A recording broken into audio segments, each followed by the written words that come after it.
Setelah mencoba bertahan di tengah badai pandemi, maskapai plat merah Garuda Indonesia mulai terseok-seok. Baru-baru ini perusahaan menawarkan pensiun dini kepada karyawannya untuk bisa bertahan. Tidak bisa dipungkiri akhirnya jumlah pesawat yang kita operasikan itu menjadi jauh berkurang mengantisipasi daripada demand penerbangan itu sendiri. Akibat dari itu tentu saja biaya maintenance bisa berkurang, biaya after berkurang. Yang jadi persoalan adalah memang biaya SDM punya kecenderungan menjadi beban tetap, sehingga kita tidak punya pilihan lain secara infrastruktur, harus kita adjust atau kita sesuaikan dengan jumlah penerbangan atau pesawat yang kita terbangkan sedemikian rupa. Bagi pekerja yang secara sukarela pensiun dini, akan memperoleh kompensasi meliputi 2 kali pesangon, 1 kali uang penghargaan masa kerja, uang pengganti hak dan tiket konsesi bagi mereka yang masih kerja aktif di atas 16 tahun.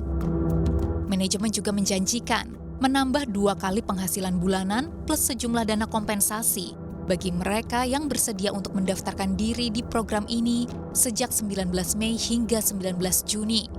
Tidak bisa dipungkiri, aturan pembatasan sosial berskala besar karena pandemi COVID-19 memberi pukulan telak bagi Garuda di sisi pendapatan.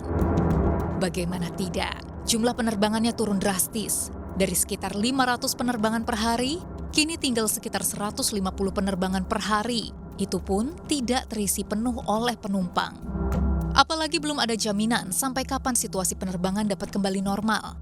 Sedangkan berdasarkan prediksi asosiasi, permintaan di industri penerbangan baru akan pulih 2 tahun dari sekarang. Tahu kemarin juga kan ada tawaran untuk pensiun dini, itu salah satunya ya. Itu salah satu di antara yang bisa dilakukan untuk mengurangi biaya operasional gitu ya. Karena pada saat yang sama kan dari sisi pendapatan, dari sisi income ini kan jelas tergerus ya pada saat masih kita merasakan dampaknya pandemi ya. Dari ini mau tidak mau dari sisi operasional cost-nya harus ditekan. Tapi sebenarnya masalah di tubuh Garuda sudah berlangsung sejak lama.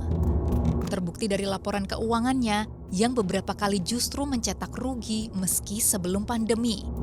Bahkan Kementerian BUMN mengakui bahwa setiap bulan perusahaan plat merah itu merugi 100 juta dolar Amerika Serikat. Itu sebabnya saat alarm Garuda semakin keras berbunyi, pemerintah bertekad harus ada transformasi signifikan di tubuh maskapai andalan negeri ini. Maka disiapkan 4 opsi untuk menyelamatkan Garuda, mulai dari pilihan untuk terus memberikan talangan dana hingga pilihan untuk melikuidasi Garuda. Setiap pilihan punya konsekuensi yang tak mudah. Kementerian pun sedang mengkaji semua opsi, termasuk melakukan restrukturisasi. Ada permasalahan baru, yaitu perubahan pengakuan kewajiban, di mana operational lease yang tadinya itu dicatat sebagai OPEX kemudian dicatat sebagai hutang, sehingga tadinya hutang yang di kisaran 20 triliun menjadi 70 triliun yang memang secara PSAK diharuskan dicatat sebagai kewajiban, dan ini membuat posisi Garuda saat ini secara neraca itu insolvent. Apabila Garuda bisa melakukan restrukturisasi secara massal dengan seluruh lender, lessor, dan pemegang sukuk, dan juga melakukan cost reduction, harapannya cost itu menurun sekitar 50% atau lebih, maka Garuda bisa survive. Selain itu, pemerintah juga akan mempersempit jumlah bandara yang diizinkan untuk menerima penerbangan mancanegara. Dengan demikian, maskapai Garuda dapat lebih diberdayakan mengisi penerbangan domestik dari bandara hub ke bandara di berbagai daerah. Sebagian pihak berharap hal ini menjadi solusi bagi masalah cash flow Garuda yang sebenarnya sudah menahun. Meski begitu, tidak ada jaminan Garuda berangsur sehat tanpa adanya perbaikan di akar masalah perusahaan. Alternatif banyak ya, tapi apapun yang dilakukan, apapun jalan yang dipilih, mau itu ada opsi hanya menalangi, opsi kita alihkan perusahaannya ke sebuah perusahaan baru seperti kayak di kasus Malaysia Airlines, atau mungkin kita mengambil jalan untuk menutup lalu kita alihkan ke perusahaan baru seperti yang dilakukan di Swiss ataupun di Belgia. Itu semua harus dilakukan dengan adanya perubahan di dalam Garuda sendiri.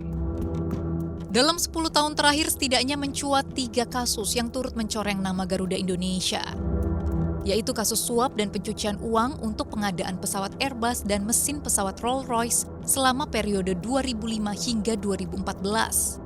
Kemudian, kasus sulap laporan keuangan di 2018 yang sempat mengubah neraca keuangan rugi menjadi laba. Serta kasus penyeludupan sepeda motor Harley Davidson dan sepeda Brompton melalui pesawat baru tipe Airbus A330-900 di akhir 2019 yang berujung pada pemecatan Direktur Utama Garuda Indonesia saat itu, Ari Askara. Jadi, pertanyaan yang harus diajukan tak semata bagaimana cara menolong Garuda, tapi juga sudah siapkah Garuda untuk berubah? Tim Liputan CNBC Indonesia.